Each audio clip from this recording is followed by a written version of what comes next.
Hello, my name is Teresita Blanco, Artsy Sister, and we're continuing with the Lover's Pentacle 1, Chapter 3, The Hangman. Can I talk to him about his father? Asked Karina curiously. That subject is also taboo, said Kain, departing the house. Just leave well enough alone, woman.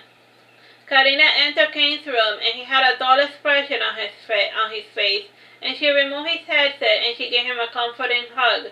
She looked through the items in his bedroom, and she turned on the PS2. And after browsing through the discs, she picked out Tony Hawk's Skater 3. And after watching her epic fail in the game for half an hour, the light returned to Kain's eyes.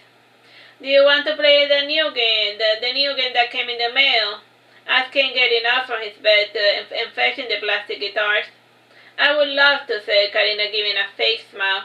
Karina ended up liking Guitar Hero in spite of herself, and the weekend came to an end with a bittersweet taste to it, and things hadn't gone the way Karina had planned, but at least she thought she had gotten to know Kain a little better.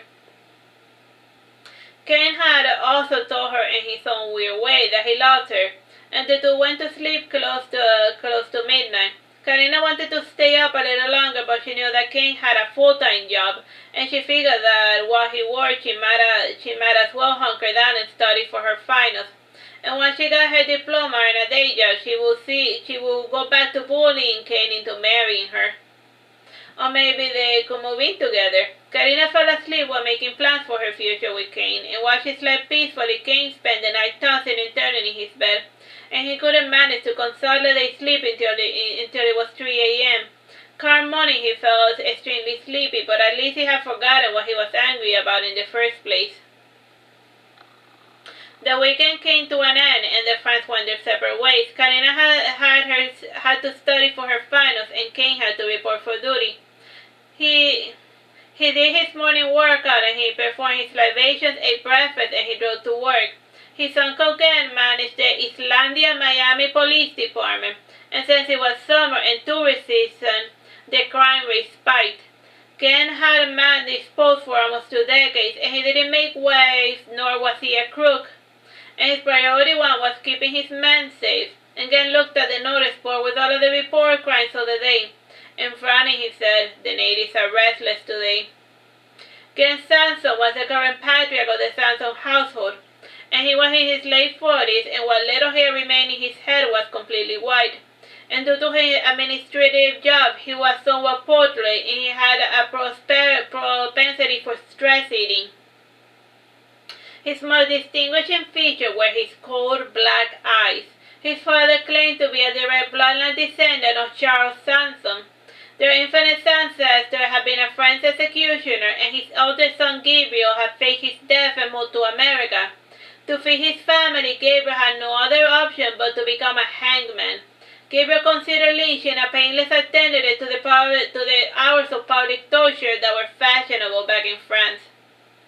Raphael had been a bit of an antiquarian, extremely obsessed with his family's colorful history, and when Raphael died of a heart attack, it fell on Ken to manage the two black sheep of the family, Kain and Jack. Jack was Kain's father, and Jack was a recovering addict, and he managed to stay clean for the last 5 years, and as of lately, Jack wanted to reconnect with his son Kain, and it was Ken's role in the family to make certain that never happened. Kain was only at peace when his father was out of sight and out of mind. And Ken looked at the map with all of the violent crimes being reported today, and he looked at the tracker he placed in Jack's molar. Based on the last pinback, Jack was driving around the police department trying to work up the courage to speak to Kain. Ken called Kain before his nephew reached his workstation. "I need you to patrol said Ken, looking at the map. Planned Parenthood Clinic. I am going to text you the address." "But I haven't checked in yet," protested Kain. "And my lunch, I need to put it in the refrigerator." "I will refund you the spoiled food, but I need you to get there right away. It is an emergency, like the protesters are growing restless, and I need you to keep them from turning violent." If they're turning violent, just send the SWAT team," said Kain, poking holes into Ken's lies. "Alright, you got me. I think my Kyle got a chick pregnant," said Ken, getting time to think of a different lie. And I need you to keep an eye out to see who goes in and out of the clinic today. And if you recognize his girlfriend, call me. If Kyle doesn't want to be a father, you should just let him pay for the abortion, protested Kain, and I wish my grandpa had paid for my mother's abortion. I wish I had never been born. Don't go to that dark place again, son, said Gen, scratching his bald head. Look, the truth is that internal affairs is sniffing around our station, so I want you to look busy. Trust me, son, you don't want to be here today.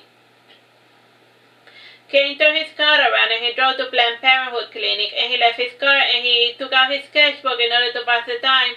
Standing in front of the clinic, there were the usual protesters for and against the work being done there. And when he got bored of sketching, he returned to his patrol car to play Mega Man Anti-Warriors in his Game Boy Advance. And he sat down under a shaded tree with the summer breeze. The hours rolled lazily by, and he was snapped out of his reverie when he noticed that somebody took his photograph. Is this what you do all day, Mr. Police Officer? Asked Eugenia, laughing. Among other things, said Kain, though at night I take great pleasure in arresting university students. Do you have a partner or something? Asked Eugenia, looking at the cop patrol car. It is more economically efficient to have one cop per car. This arrangement also maintains the flexibility of sending officers to multiple locations, explained Kain. And if I run into any trouble, only one officer will die instead of two. This saves a ton of money on pensions. Wow! And who's the shit bastard that decided that? Asked Eugenia. The constituents. They want security, but they don't want to pay for it. Some even want to defund the police to punish the many for the sins of a few, said Kain. But that is not my prerogative. I am just one man, and I know a lost cause when I see one. Speaking of lost causes, are you for or against it? I support a woman's right to choose what to do with her body, said Eugenia. And do you want to protest with me? I have a blank sign that you can decorate however way you like. Aboard Kain agreed to protest for Eugenia's cause, and he wrote on his sign, spay and neuter your humans. Eugenia got a good shock out of what Kain had written, and the other protesters finding the poster amusing began to chant, spay and neuter your humans, spay and neuter your humans. Eugenia took a few candid photos of Kain among her people in order to show that the police was pro-choice. A priest annoyed with the situation went to give a sermon to Kain. Kain's face turned blank as he turned out everything. When it became obvious to the priest that he was preaching to a wall, he went to bother someone else. There is nothing I hate more than real people telling me what to do. Had he bothered to ask nicely, I would have gone over to champion his lost cause. So you don't believe in a woman's reproductive right? Asked Eugenia, deflated. I don't believe in peaceful protest, said Kain. The world only truly changes through violent means, and if you're not willing to kill for your cause, and why are you wasting your time under the blistering sun? The two got into a heated debate about the violence and peaceful protest, and for every gun that Eugenia brought up, Kain had thousands of bloodthirsty Robespierres. You are a lot sharper than I gave you credit for, said Eugenia, amused by the intelligent conversation. I was the captain of the debate team back in middle school. Everything was fun and games till I made the mistake of debating about stereotypes, and a rich chick in the audience felt alluded to, so she sued my family because I accidentally made her feel insecure about her weight. The court ruled in my favor, but I was still boycotted for never competing. And at the end of the day, only rich pricks like you, Eugenia, get to have an opinion, said Kain, becoming passive-aggressive again. I am not rich. My parents are rich, protested Eugenia. That is such a rich-based thing for you to say, retorted Kain. Instead of wasting your time protesting, why don't you do something useful with your time and buy some food for the homeless? That makes an immediate difference in someone's life. You know what, Kain? Fuck you, yelled Eugenia, poking at Kain's chest with her index finger. If you want someone to agree with you, why don't you go bother someone else, said Kain, going back to sit under his happy tree. Kain brought out his headset to drown out the noise from the world, and around noon the protesters decided to go for a snack break. And Eugenia invited Kain to dine with them, and as much as the debate had angered her, Eugenia had found them mentally stimulating. And since she was paying for the food, Kain agreed to tag along. Back in the station, Jack had finally worked up the courage to go see Kain. Jack was a skinny twig who resembled a walking skeleton, and his long face and wispy mane combined to give him the perfect horse look. And he made his way to the station with none of the officers paying him any mind. They were already used to him. Jack was holding his briefcase protectively while he dodged around the other names and lowlifes, and he eventually made it to Gen's office. Gen finished his donut in order to feign good humor. Gen hugged his skinny little brother and he beckoned him to sit down. "Do you want a donut?" offered Gen. "No, I'm not really hungry," said Jack. Jack was never hungry. "Eat it," insisted Gen. Jack ate the pastry at first without much enthusiasm. Eventually his hunger awoke and he demanded more food. Ken went to his mini fridge and he gave his brother a sandwich. "Did he like it?" asked Jack. "Did who like what?" asked Ken, confused. "The game. I said Kain, a silly guitar hero game," explained Jack. "Since when can you afford things?" asked Jack suspiciously. "My sponsor got me a job, a real full-time job, so that gift is my way of showing you that I am no longer a financial burden," explained Jack. He opened his briefcase to show his brother all the pertinent information and he added, "Here's the name of my workplace and the information of my employer so you can investigate them to your heart's content."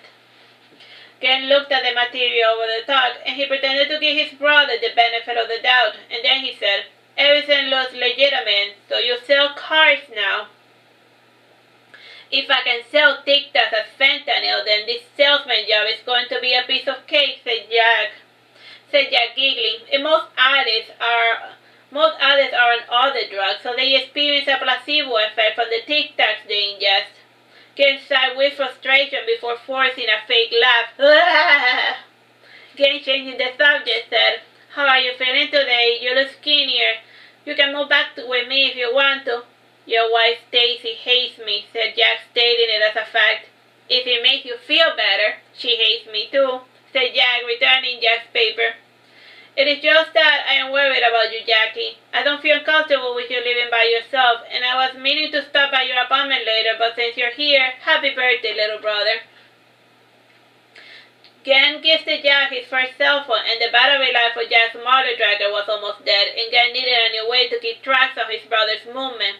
And the minutes rolled by with Gen showing his brother everything that the cell phone could do. At the end of the tutorial, Jack, he sounded jackass. Jack asked a question.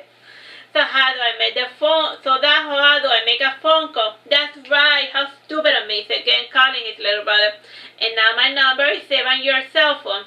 And this way you no longer need to memorize everyone's number. And this one is Mom's number. And don't forget to put your therapist's number. And that's everyone." "What is Gen's phone number?" asked Jack.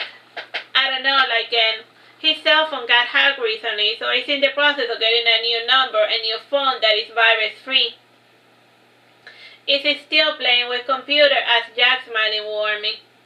"I remember the first computer we ever owned. Ken ripped it apart to see if he could understand how it worked."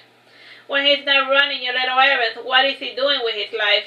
"Since when do you care what happens to your son?" exploded again before he could stop himself. Jack turned as pale as a sheet and his eyes widened. He then proceeded to bawl his eye out. Gen left his seat and he hugged his little brother and said, "I'm sorry, Jackie, please don't cry." "For a moment there you sounded just like Dad," protested Jack when he could talk.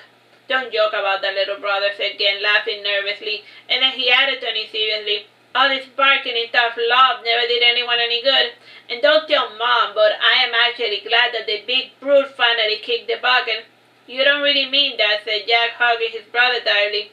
"Well, I knew him longer than you, and by the time you were born he had softened. He no longer had the energy to whip you into submission," said Gen, being brutally honest. And when Jack pouted, he added, "I'm kidding, little brother, alright? You need to lighten up. Here, have another donut. This one comes with flan on the inside. I don't know where Kain buys his donuts, but they are to die for." "I don't want any more food," said Jack, pushing aside the donut. "If Kain isn't here, I will come back tomorrow, and tomorrow, and tomorrow. Jack, tell me what this is truly about. Are you dying? Do you need a kidney? I can give you one of mine if you don't mind that it is a little diabetic," said Gen, sitting down to face his brother. Jack turned his gaze and then he said, "I was talking to my therapist about Kain, and I told her how he shuts down whenever anyone so much as mentions my name or his mother's name. And maybe he should visit as well. He should visit her grave as well." "Kain is fine," said Gen, hesitating. "And why did he do this time?" asked Jack, trying to assert his ownership over his son. He went totally mental on a hippie broad, and I don't know the exact details, and the dumb bitch barely remembers what happened that night, and Karina said that Kain wanted to know why her first instinct was to drug the drinks of everyone she brought into her bedroom, explained Gen. Maybe she just assumed that Kain was like her, seeing as though he insists in dressing like a hobo. He must earn at least $50K. He should be able to afford nice things, guessed Jack. Maybe he's saving up to go to college, said Gen, or maybe he's going to marry Karina. Father and uncle spent an hour ranting about what Kain was saving up for, and Kain in the meantime was at a vegan restaurant called Planta. And since Eugenia was paying for the food, Kain's stomach and cheapness had dictated his priority. And the others felt uncomfortable with Kain tagging along, but since Eugenia was paying for the grub, nobody bothered to complain. After ordering the food, a few attempts were made at dialogue, and the conversation began to flow as soon as the others learned to ignore the blue elephant in the restaurant. I meant blue elephant because, like, Kain is, like, he's like in his police officer uniform, so then they were able to talk by just completely ignoring him. With some glucose in her blood, Eugenia realized that she should have been more emphatic with the less fortunate. And Eugenia asked Kain, "Do you still remember your stereotype speech?"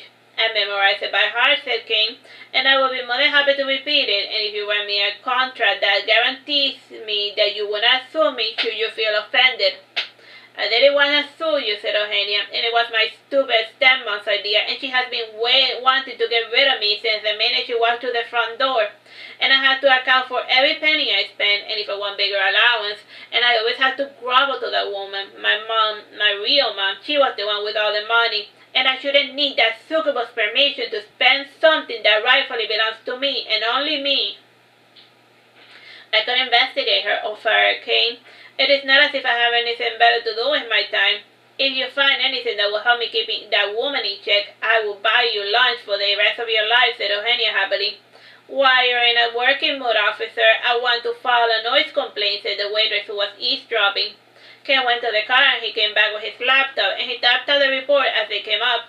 And he was going to hop to it as soon as he got back to the office.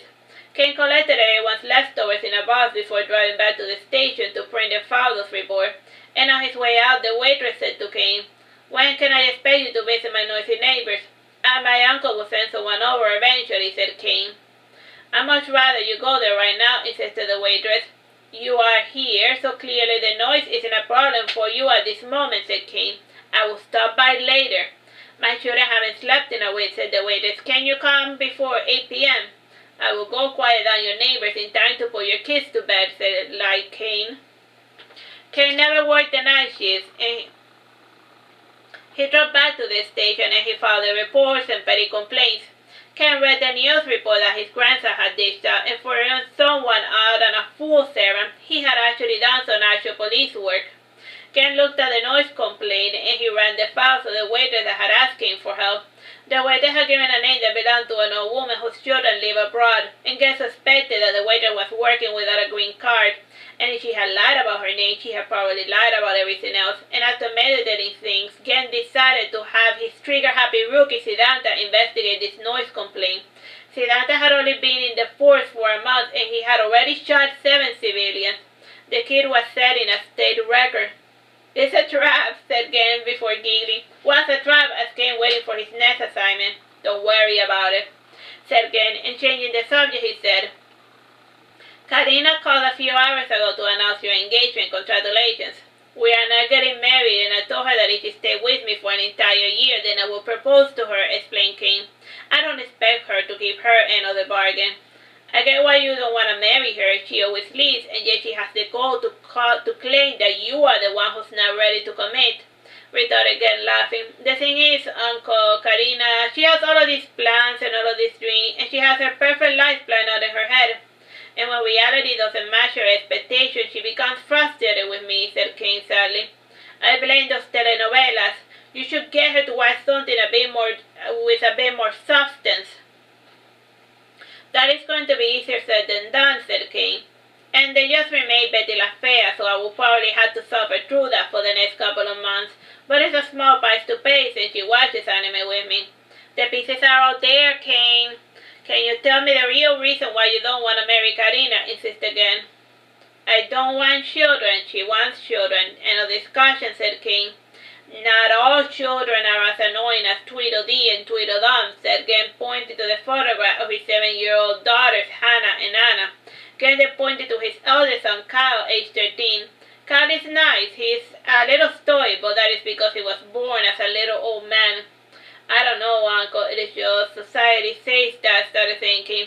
I'm not in the mood to hear about orphans and overpopulation, Kain. I chose to have children with my wife because I love her and I wanted a physical manifestation of our love in the form of children. I didn't do it to make my parents happy or to make society happy. I did it because I wanted to. Now I want you to tell me why you don't want children. And don't hold back anything, son. Tell me the truth.